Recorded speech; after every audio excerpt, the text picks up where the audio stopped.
A chronological Bible in 365 episodes. This is episode 22, continuing with Job 12. Then Job answered and said, No doubt you are the people, and wisdom will die with you. But I have understanding as well as you. I am not inferior to you. Indeed, who does not know such things as these? I am one mocked by his friends, who called on God, and he answered him, the just and the blameless who is ridiculed. A lamp is despised in the thought of one who is at ease. It is made ready for those whose feet slip. The tents of robbers prosper, and those who provoke God are secure in what God provides by his hand. But now ask the beasts, and they will teach you, and the birds of the air, and they will tell you.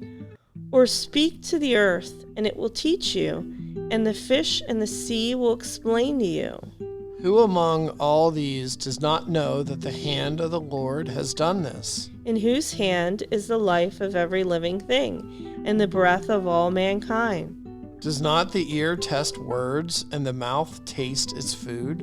Wisdom is with aged men, and with the length of days understanding. With him are wisdom and strength. He is counsel and understanding. If he breaks a thing down, it cannot be rebuilt. If he imprisons a man, there can be no release. If he withholds the waters, they dry up. If he sends them out, they overwhelm the earth. With him are strength and prudence. The deceived and the deceiver are his. He leads counselors away plundered, and makes fools of the judges. He loosens the bonds of kings and binds their waist with a belt. He leads princes away plundered, and overthrows the mighty. He deprives the trusted ones of speech and takes away the discernment of elders. He pours contempt on princes and disarms the mighty. He uncovers deep things out of darkness and brings the shadow of death to light. He makes nations great and destroys them. He enlarges nations and guides them. He takes away the understanding of the chiefs of the people of the earth and makes them wander in a pathless wilderness. They grope in the dark without light, and he makes them stagger like a drunken man. Behold, my eye has seen all this, my ear has heard and understand it. What you know, I also know. I am not inferior to you. But I would speak to the Almighty, and I desire to reason with God. But you forgers of lies, you are all worthless physicians. Oh, that you would be silent, and it would be your wisdom. Now hear my reasoning, and heed the pleadings of my lips. Will you speak wickedly for God, and talk deceitfully for him? Will you show partiality for him? Will you contend for God? Will it be well when he searches you out, or can you mock him as one mocks a man?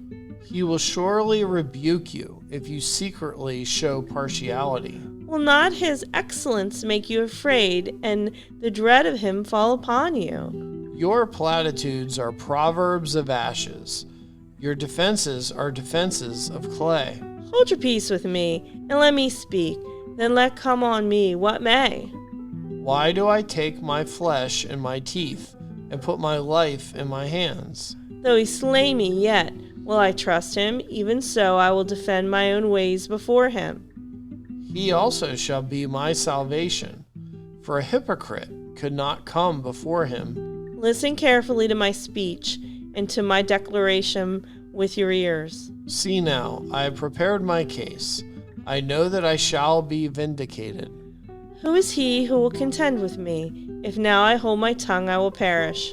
Only two things do not do to me, then I will not hide myself from you.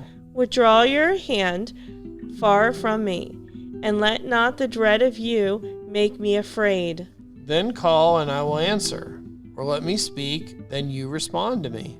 How many are my iniquities and my sins? Make me know my transgression and my sin. Why do you hide your face and regard me as your enemy? Will you frighten a leaf, driven to and fro, and with you pursue dry stubble? For you write bitter things against me, and make me inherit the iniquities of my youth. You put my feet in the stocks, and watch closely all my paths. You set a limit for the soles of my feet. Man decays like a rotten thing, like a garment that is moth-eaten. Man who is born of woman is a few days and full of trouble. He comes forth like a flower and fades away. He flees like a shadow and does not continue. And do you open your eyes on such a one and bring me to judgment with yourself? Who can bring a clean thing out of an unclean? No one. Since his days are determined, the number of his months is with you.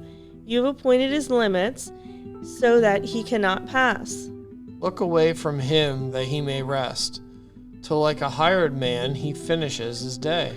For there is hope for the tree, if it is cut down, that it will sprout again, and that its tender shoots will not cease.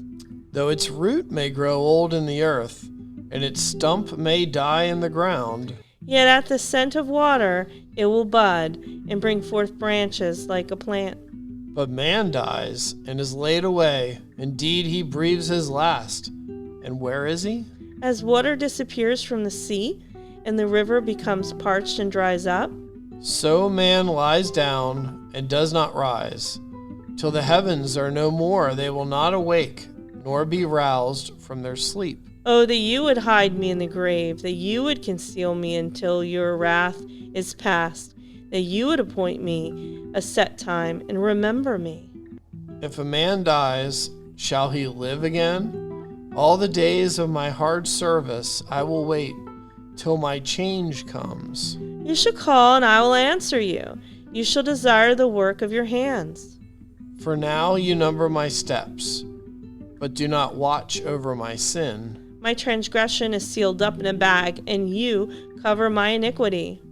But as a mountain falls and crumbles away, and as a rock is moved from its place, as water wears away stones, and as torrents wash away the soil of the earth, so you destroy the hope of men. You prevail forever against him, and he passes on.